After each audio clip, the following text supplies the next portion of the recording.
Can Corley propose to take questions 1 to 4 together?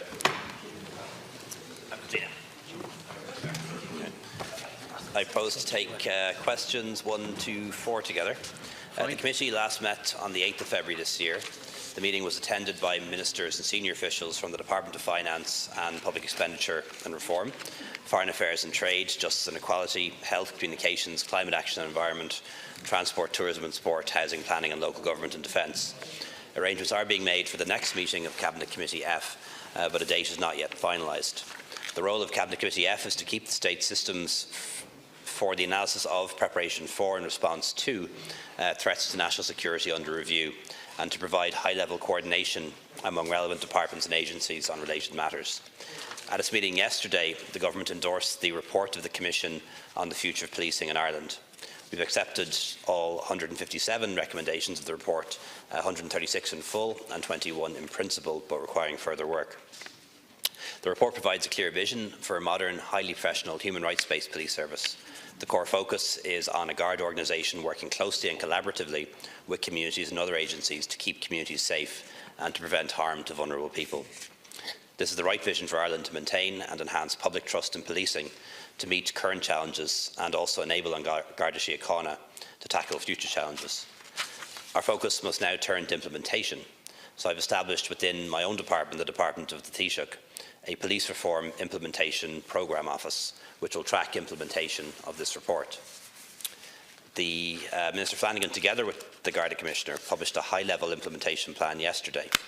The plan, prepared with the input of the Implementation Group on Policing Reform, is chaired by Ms Helen Ryan, who herself was a member of the Commission and endorsed by every Minister and Government Department. Sets out an ambitious but realistic 4-year plan for the implementation of the recommendations, and this timescale is in line with the Commission's own recommendations that the work be complete in time for the centenary of the establishment of an Garda Síochána. Thank you for your reply. I think over the last 7 years we've had intermittent statements from government, claims that they had reformed the workings of an Garda Síochána, and of course that didn't turn out to be the case. And this review, the O'Toole review, is I think in the Commission, which we had asked for at the time and proposed, I think is very comprehensive, and I think all members of the House or leaders of different parties cooperated with the Commission's work. But I think we do need, Taoiseach, a detailed timescale and funding proposal before we can be sure that it will actually mark a significant departure in terms of policing in Ireland, and that it will have the same impact as the Patton Commission had in terms of policing in Northern Ireland.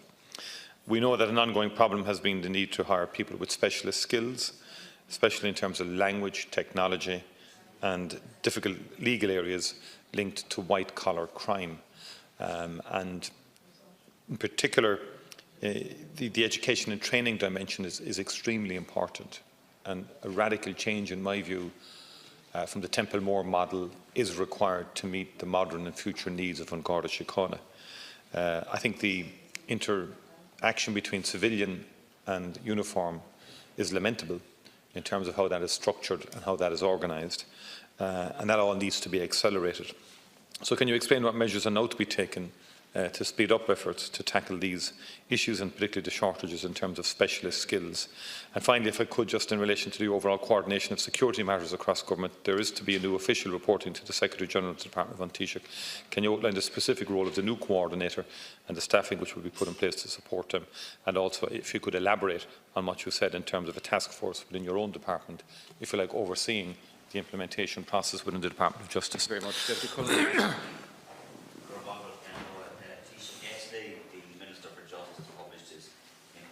Plan for the future of policing report, which you discussed earlier, which I believe was also discussed at Cabinet yesterday. Well, many of the report's proposals are very positive and of course need to be implemented, and we would support that. We are concerned about the retrograde step proposals in respect of Garda oversight. We are especially concerned about the proposal to merge the Policing Authority with the Garda Inspectorate into a new Policing and Community Safety Oversight Commission, and the plan to remove some of its powers. The Policing Authority was beginning to show some strength and growing strength in our view, and in its ability to hold an Garda Síochána to account. Its meetings are held in public and it has some real powers. It has responsibility for the recruitment of senior Gardaí, and its approval was required for policing plans. However, under the Minister's implementation plan, the appointment of senior Gardaí will be returned to an internal Garda board and a Garda Commissioner. Ultimately, we see that as a shift in power and an element of oversight away from external bodies back to Garda headquarters. And Taoiseach, you will be aware of the fact that there was agreement right across this House that we would move away from that we would try and have some independence in terms of oversight, that we would challenge what was bad culture and bad practice within An Garda Síochána. And we would be concerned when we see positive elements, as I said, in some of the report that we would support being implemented. We do have some concerns, especially the merger of the policing authority and the Garda Inspector into this new body. And I would welcome your thoughts and opinions on that issue. Howlin. I raised yesterday with you, Taoiseach, my very strong welcome for the vast bulk of the report of the reform of policing. And I've discussed it with members of the review team who have explained to me their views, both the minority and the majority views in relation to the role of the internal board. And I placed on record yesterday my views in relation to that. I think it would be the implementation of the report would be transformative, but I think it would be a very major mistake to hand back the appointment of senior personnel to an internal board and really to the Garda Commissioner again. I think that was the single most important move we made, was to take that away from Garda Síochána to have an external appointments procedure, and I hope that has been reflected upon. And I took heart, Taoiseach, from what you said yesterday, that there'll be a long time and a lot of debate before these things are actually put into force. Can I also ask you, in relation to the National Security Coordinator to be appointed, is that a civilian position? Is it to be somebody from within the Defence Forces or on Garda Síochána, or have you an open mind? Will it be cited in your department or in the Department of Defence, or where? And will it specifically have its own staff?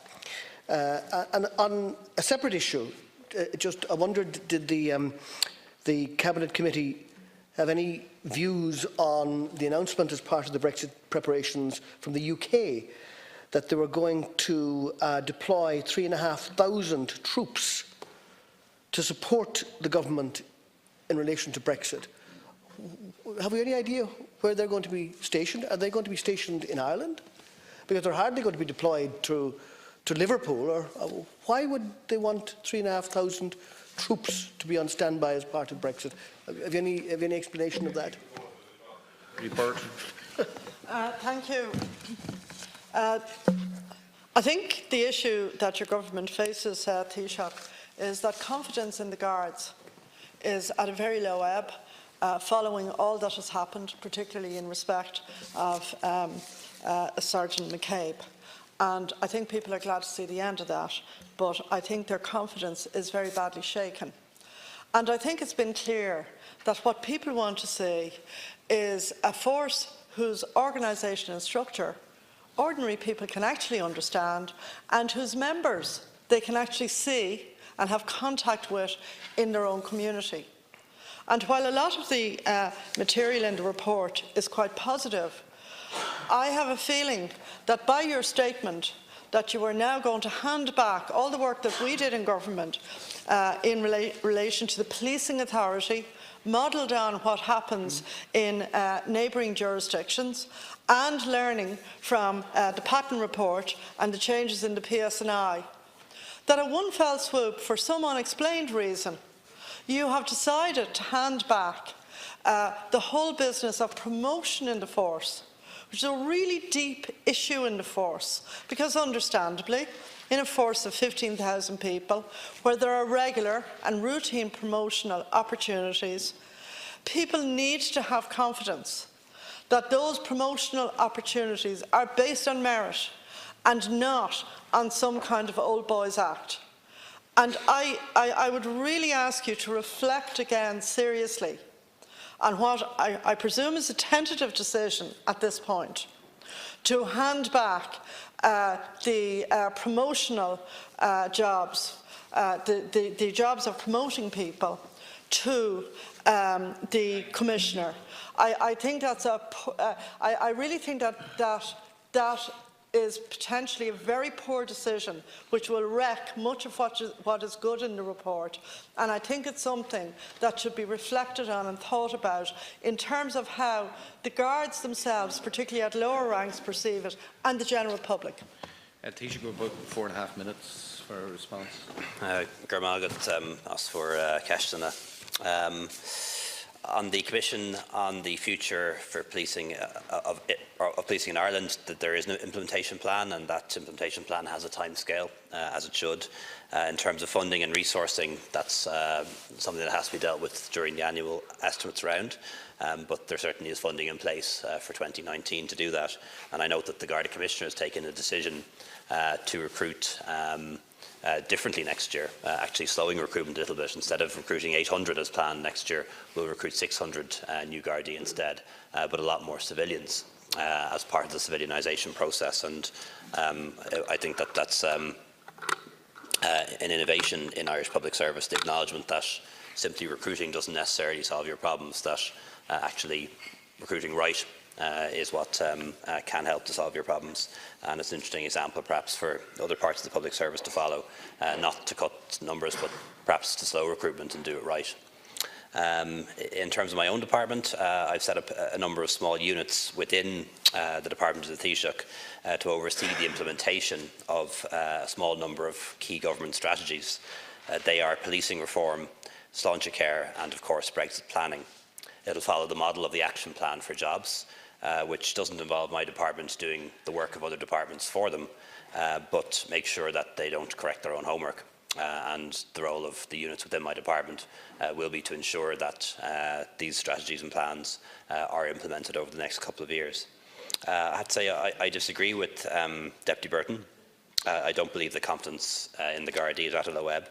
Notwithstanding the recent scandals, I think the Irish public continues to have very high confidence in the Gardaí and very high regard for the Gardaí.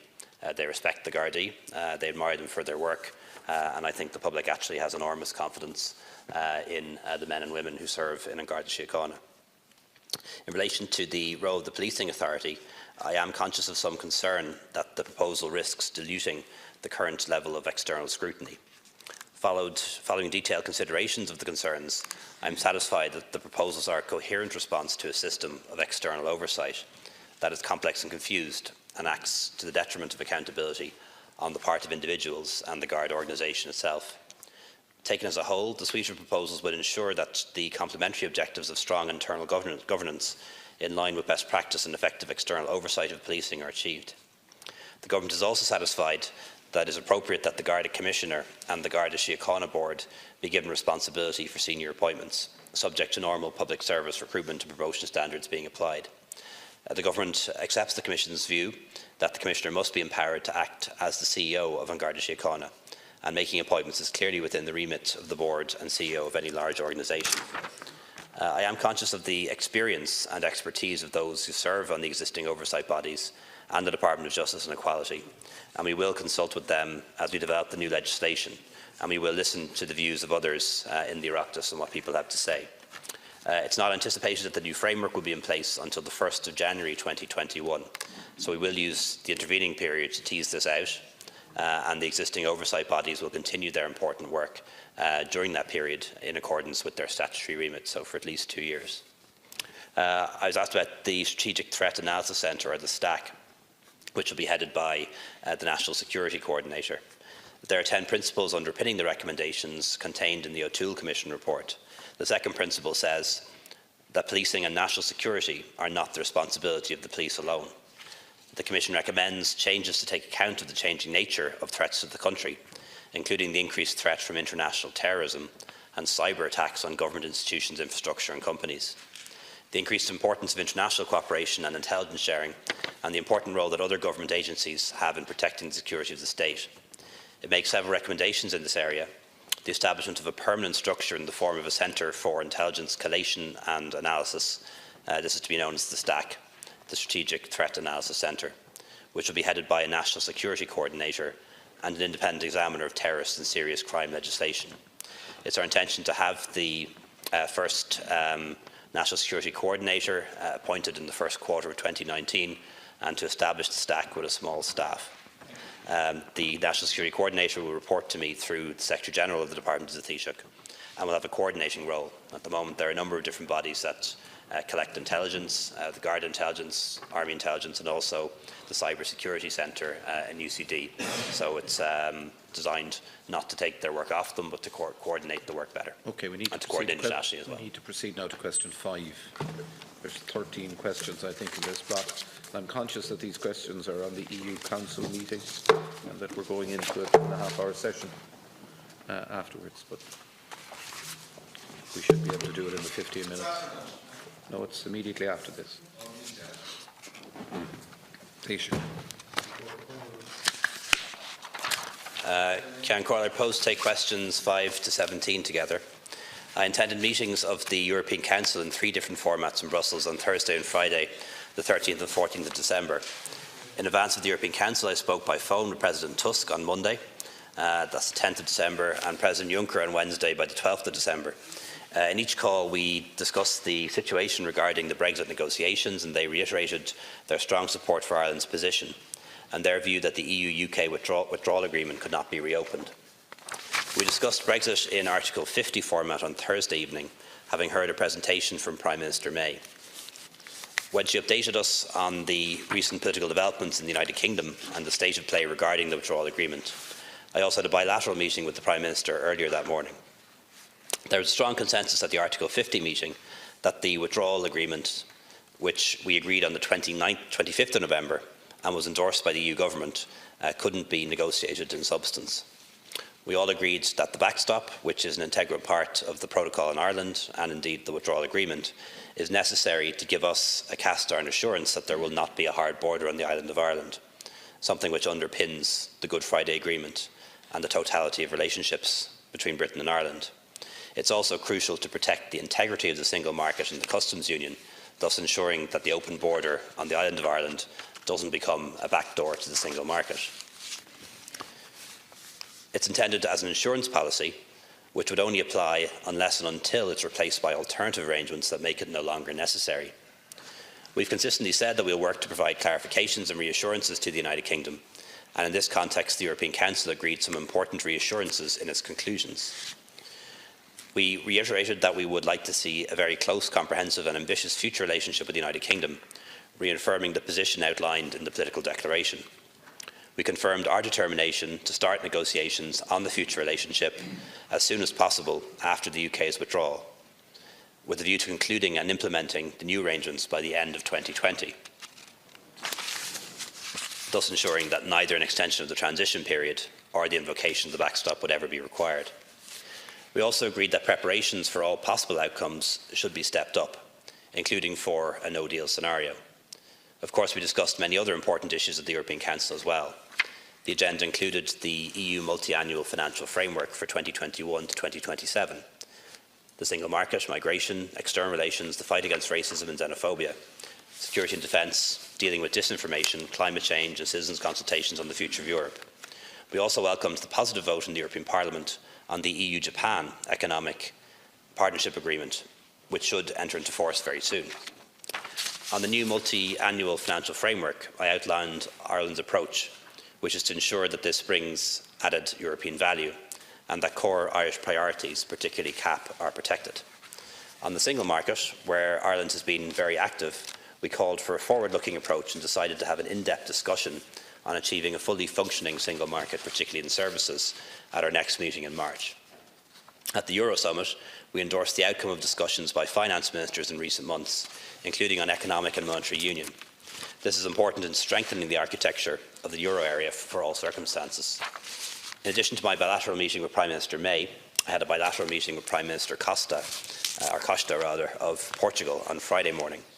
I didn't have a formal bilateral with President Macron last week, but I did meet and speak informally with him and other EU counterparts in the margins of the European Council. And I will report on the European Council in greater detail in my statement to the House this afternoon. Taoiseach Martin. Thank you for your reply. And I think we will be having a 2-hour session shortly on the Council meeting, so I leave most of my comments concerning the Brexit discussions to that point. But specifically, Taoiseach, in relation to no-deal planning, the Commission has published regular details about presentations on no-deal plans which have been made to governments. And the evidence suggests that everything contained in the guidelines issued today has been briefed to governments in great depth over a long period. And can you confirm, Taoiseach, that this is the case and that the Commission is correct when it says that it has kept governments fully informed well in advance of today's launch? And as we were speaking in Leaders' Questions today, Taoiseach, the press release from the Commission went up on its website. So I think you were somewhat disingenuous to the House, to be frank about it, in terms of the government's decision not to keep the House properly informed on this. I genuinely think the House has been treated shabbily by you, Taoiseach, and by the government on Brexit preparedness, and particularly in terms of a no-deal scenario. I cannot comprehend why an initiative wasn't taken that there would have been a debate and a full presentation of this issue before the House would conclude its business before the Christmas recess.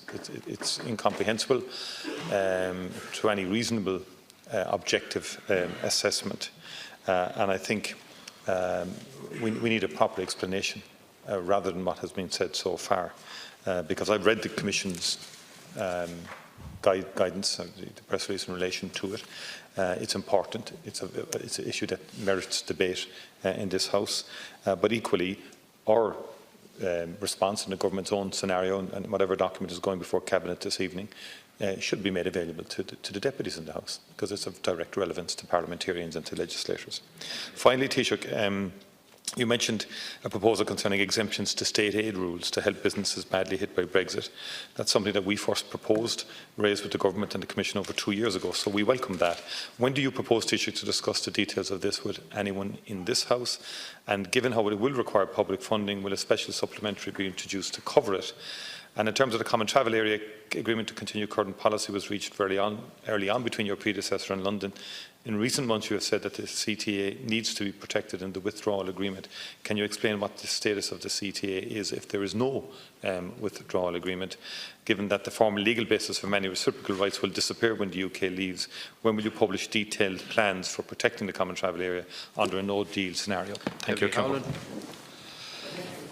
I agree with Deputy Martin in relation to basically the shabby treatment of this House in relation to proper briefing on the parliamentary business. The notion that we would be referred to the Brexit Forum, which has been a valuable instrument over the last 12 or 18 months, but it's not Parliament. And when we have to do our business, we need to have the scope and the time to reflect properly on it. So I think that's a very valid point. Can I ask you, Taoiseach, a very direct question? In your interactions with Theresa May, specifically, in your understanding, what do the UK want? What did Theresa May ask specifically to do? I've seen it reported in the UK press that, and I quote, if Ireland and Varadkar budged 5%, a deal could be done. What does that mean? What specifically do they want you to budge in? What changes, if any, in the withdrawal agreement were tabled by them in order for her to meet the wishes of those who are obstructing the passage in her own party in particular? Can I ask you another specific question? Did you formally veto language in the agreed statement issued after the EU summit? And finally, can I ask you, in relation to the aftermath, have you had any discussions since with the DUP and with Arlene Foster in particular? Imagine they wanted to water down the backstop. What did they hear? What did they ask for specifically? What they wanted, and there should be no question of us giving an inch, in my opinion, on the question of the border and those assurances. But Taoiseach, particularly as we have a bit of time coming up over Christmas to reflect on the wider picture of what's happening in Europe, because often we focus on the very immediate and important question of the debacle in Britain and what the implications might be in terms of a crash-out Brexit, a deal or no deal. But I think it's well worth reflecting when you look at what's happening in Hungary or what happened in France recently. What underpins a bigger crisis within the European Union and was to some extent the explanation for why people voted for exit in the UK. The Orbán government, a pretty obnoxious, racist, right-wing government, is now facing unprecedented protests against a really shocking attempt to impose what is called a slave law, where they're asking people to work 400 hours compulsory overtime and get paid 3 years later for it. I couldn't believe it when I heard it. He sent in private security, echoes of something that happened here this week, and police to attack MPs who were protesting in the state broadcaster. This is on top of attempts to essentially dismantle the free press, to interfere in freedom of education and so on. Very dangerous authoritarian stuff. But the background is big resistance on issues like pay, poverty, inequality, and that's what we see in France with the Yellow Vest movement, people angry over how the vulnerable and the working poor are being attacked by a system that doesn't really seem to care very much about them. Now, I think that's something that the European leaders should reflect on. I mean, certainly Theresa May should reflect on it, but I don't think she's capable of much reflection on that front. But European leaders and you should be reflecting on that. It is those economic and social inequalities that are generating a lot of anger across Europe. Deputy Joan Burton. Thank you. Taoiseach, at your meeting was the European Union future budget discussed? In particular, obviously with the departure of the United Kingdom seeming now to be almost inevitable, unless in some way or other Article 50 can be utilised. You might give us your view on that. The multi-annual framework that you referenced there, because of the immense amount of IP being counted in Ireland, our GNP and other versions of it have grown substantially. So have you and your government a calculation of the likely additional amounts that we will have to pay in contributions to the European budget? And has this formed part of your discussions with your European Union counterparts, that it could impose, with the departure of the British, a very significant extra burden? And we know already your government is in big trouble over capital projects like the Children's Hospital. The second thing I want to ask you about is in the context of Rosslare. We've been told and assured by you and others that planes will continue to land and depart from Dublin Airport in the same way in the context of a no-deal Brexit. But at that point, unless a further different agreement is entered into, they will be outside the single aviation space. So is this promise of no disturbance to our airports, whether in Dublin or Cork or Shannon or Kerry or in Mayo, have you concerns around that? Is this one of the areas that you have specifically examined with your government? And finally, I just want to ask you about cybersecurity. Was that discussed at the meeting as a matter of urgency in the context of the forthcoming European elections, which are due to be held next May, and which are happening against a background of the rise of ultra-populists in Europe? Thank you, Deputy. Deputy Cullinane. Taoiseach, it's quite incredible for, I think, most people outside of Britain looking in at what's happening, that we're 100 days away from Britain leaving the European Union, if indeed they do leave. And we have a withdrawal agreement on the table that took a year and a half of painstaking negotiations. And yet, the prospect, however unlikely some people in this House may see it, the prospect of a hard crash, no-deal scenario is actually a live prospect and a possibility because of the failure of politics in Britain and the division in the Tory party. And obviously in that context, we have to look at what will that mean for Ireland. And when I say that, Taoiseach, we want the withdrawal agreement to pass. We want this deal in place and all of the hard-fought gains and the protections which have been achieved, which we supported, to ensure we don't have a hardening of the border and we protect the Good Friday Agreement, is obviously paramount, and we need to see that happen. In the event of a hard crash, however unlikely you might see it or other people see it, I say it again, Taoiseach, and it has been said by my party leader, the prospect of a border poll has to be put to the people in the north. And this isn't just Sinn Féin saying this. If you're watching what's happening north of the border, and I hope that you are, all of the opinion polls over the course of the last number of months show that a majority of people, some unionists and a majority of nationalists, would vote for a united Ireland in the context of a hard Brexit, because it would mean the North staying in the European Union. And I believe that should be also the position of the Irish Government, and I put that to you again today and seek your response. In relation to being Brexit ready, we don't believe that the Government is. I know we will see proposals published by the Taoiseach tomorrow, I think it is. There's a meeting of the Brexit Stakeholder Forum, of which I will be present. But we've said that we need to build up our defences, we need to build up our infrastructure. Part of that is ports, and yet we hear then one of the main gateways for the southeast of goods and people travelling from the southeast to France in terms of the Irish ferries route is going to cease.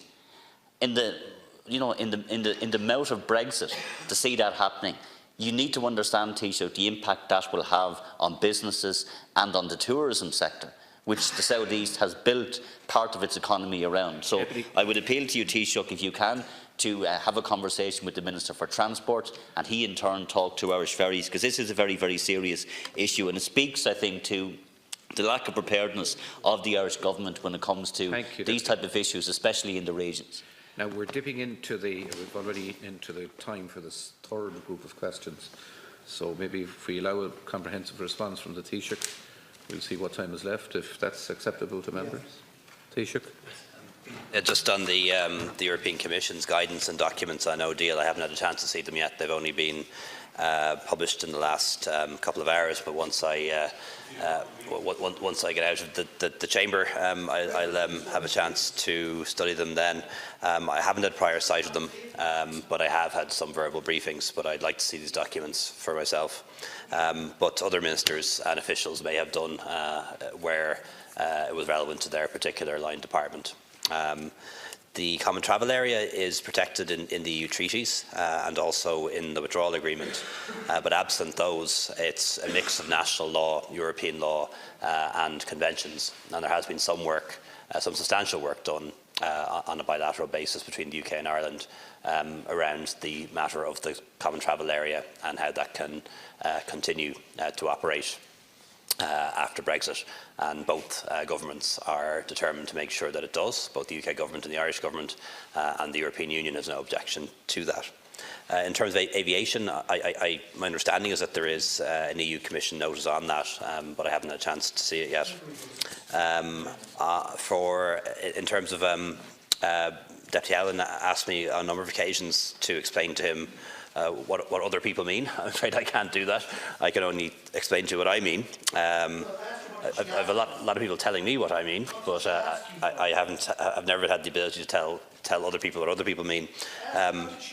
But in terms of the UK requests, among the requests were that the joint political declaration on the future relationship be attached to the withdrawal agreement.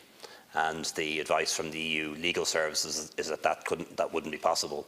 The withdrawal agreement and the protocols attached to it are legal documents in our treaties, whereas the joint political declaration is a political declaration, and to become a treaty it would have to be substantially rewritten. And the second was that the UK would like us being the European Union, would like to give them a legal guarantee that the future relationship treaty, that's the trade deal, would be in place and operable by 2021, and that even if it weren't ratified by all the Member States' Parliament, it would still be implemented, at least in part. And unfortunately, it wasn't a commitment that we as the European Union were able to give. We will make every endeavour in good faith to negotiate the future relationship treaty and a good trade deal between the UK and the EU. We'll start those talks as soon as the withdrawal agreement is ratified by Westminster. But we couldn't give a legal commitment to say it would be done by any particular date, because the nature of a negotiation is that you have to negotiate. And of course, because it will be a mixed agreement, a mixed treaty, it will require the ratification of the treaty by 28 Member State parliaments, maybe even provincial parliaments in some cases. So it's just a legal guarantee that we weren't in a position to give. And if we were to give it, the European Union could find itself in breach. and the responsibility for avoiding a hard border would, in that scenario, would potentially shift to the European Union rather than the United Kingdom, which would be a bit unfair. It would potentially render the backstop inoperable, and that's really why there was no traction for that particular suggestion at the European Council meeting. I didn't veto any language in communiques. I don't know where that sort of reportage comes from, but I can only ever assume it comes from people who don't follow European affairs, because it's just not the way the European Council works. We've never had a vote in a year and a half. We don't wield vetoes. It's done by consensus, and that's a good thing sometimes, and other times it's not. But that is how the European Union works, so there's no need to use a veto. Never have done. There was a draft, point 5, which I know has caused some commentary in the media, and in that draft, point 5, there was a reference to future reassurances, and the reference to future reassurances was not in the final conclusions, really because point 3 and point 4 were added, and point 3 and point 4 are those assurances, and they're the assurances that the European Union, the 27, were happy to give, and therefore it wasn't necessary to refer to future reassurances. But in terms of deleting that particular language, I didn't propose that or even lead the charge on it. I didn't even need to. I haven't had any direct contact with the DUP in the past 2 weeks. On the MFF, had a lengthy discussion on that. It was really an opportunity for heads of state and government to outline our priorities. It was really a first round of people outlining what our priorities are. And as is always the case in an estimates process, everybody wanted lots of more spending on every area imaginable, but not many people wanted to come up with the money to pay for it, or the savings from other programmes. But it is an estimates process writ large at European level, and it's really only getting started. But I'll speak a bit more about that in my contribution later on. In terms of our GNI, yes, the Department of Finance does have estimates as to how our contribution will increase in the coming years. That is, of course, dependent on how much GNI increases and dependent on what our contribution is going to be. So they're only estimates, but they do exist. And the truth is, our contribution to the European Union budget will increase a lot. Not so much because the UK is leaving, but because our GNI and our economy is growing so much, and it is linked to the size of your economy. And we have already become a net contributor to the EU budget, and will be very much a net contributor to the EU budget in the next MFF period. But I really hope we don't become one of those countries that sees it like that. You know, this is how much we pay in, and that's how much we get out in terms of funding, CAP, those types of things. We have to remember what the real value of European membership is, and that's access to a single market of 500 million consumers. It's the freedom of our citizens to live, work, study, travel, access education anywhere in the European Union. And I think one of the big mistakes that was made in the UK, and perhaps one of the reasons that they're leaving, is that they saw it that way. We pay this much in, we get that much out, therefore we should leave and give this money to the NHS or some other worthy cause. They never really talked about what the value of being in the European Union was, and I think some people in the UK are perhaps now starting to understand that. The membership fee is very cheap when you consider access to a market of 500 million people and the enormous rights and freedoms that European citizens gain as a consequence of being part of the European Union. In terms of cybersecurity and disinformation, this was discussed. Also, the whole issue around election interference was discussed. There's also some concern that there may have been foreign involvement in encouraging the Gilets jaunes protests in France. The difficulty when it comes to all of these things is while we can raise our concerns about disinformation and interference in the electoral process and the use of social media to do that, there are a few people who are able to come up with workable solutions as to what we can actually do to stop it or prevent it. And we do always need to bear in mind free speech, because one person's disinformation might be another person's opinion. And we need to be careful that people don't use any of these things as a pretext to crack down on democracy or freedom of speech. In terms of Rosslare, I responded to questions on this earlier in response to Deputy Howlin. Can we go then to question 18?